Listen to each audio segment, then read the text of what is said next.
In the vast and mysterious bestiary of contemporary ufology, few beings evoke such a complex response as the so-called Nordic aliens. If you close your eyes and picture an extraterrestrial, you'll probably imagine the omnipresent greys, small, grey beings with large heads and black eyes. But in contrast to that image, there exists a category described as a perfected mirror of humanity. Tall beings with idealized beauty. They seem to oscillate between apocalyptic warnings and messianic promises, a blend of the familiar and the uncanny.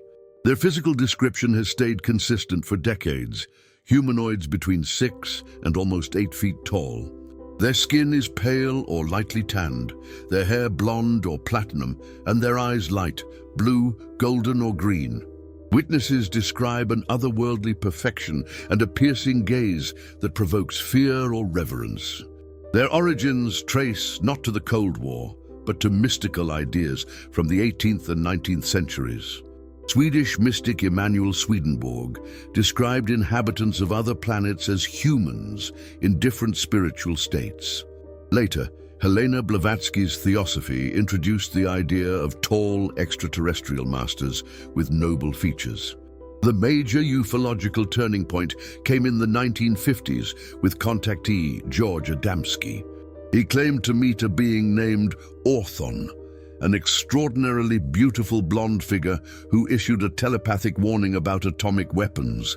During this era, the Nordics were portrayed as guardians trying to prevent humanity's self-destruction. Meanwhile, in Europe, darker narratives emerged, stories of Maria Orsic and telepathic contacts with beings from Aldebaran. These Nordics were depicted as a technocratic elite offering advanced technologies in exchange for alliances. The friendship case in Italy described wise giants, called the W-56, living in underground bases along the Adriatic coast. They relied on an energy called Ureda, an energy of love and friendship generated by humans. The story ended tragically with the collapse of that harmony and the destruction of the bases. In the 1970s, Swiss farmer Billy Meyer claimed contact with Semjase, a time-shifted Pleiadian cosmonaut. She delivered prophetic warnings about the environment, world politics, and allowed photographs of her metallic craft. But as we enter the modern era, their benevolent image fractures through abduction and military accounts.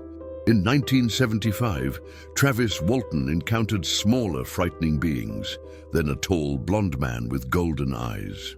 Walton expected rescue, but the being remained serenely detached, acting like a supervisor. Former airman Charles Hall described the tall whites, arrogant, fragile partners living in desert bases.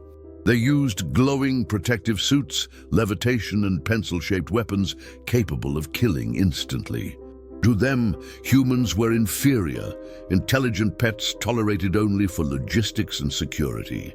Patterns show their activity in the Mojave Desert, the Apennines, the Swiss mountains, and even Scandinavia.